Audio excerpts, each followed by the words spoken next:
sigut un campionat on hem anat de menys a més, els nanos han après moltes coses i hem aconseguit donar la nostra millor versió en els dos partits més importants, que eren les semifinals i la final.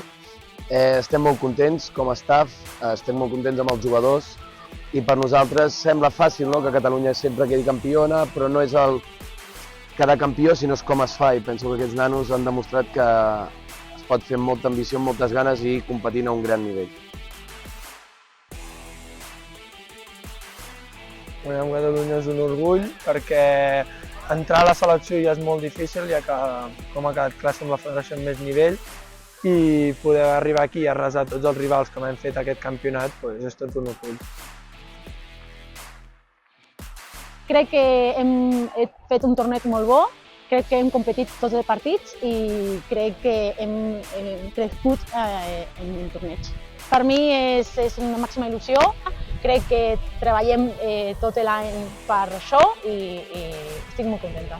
Doncs per mi guanyar amb Catalunya significa un orgull, ja que portem molt temps entrenant i creiem que estàvem molt preparades i al final hem arribat molt bé. Sí, hem estat patint molt fins al final, però ens hem avançat, ja que hem treballat molt bé en equip i ho hem aconseguit.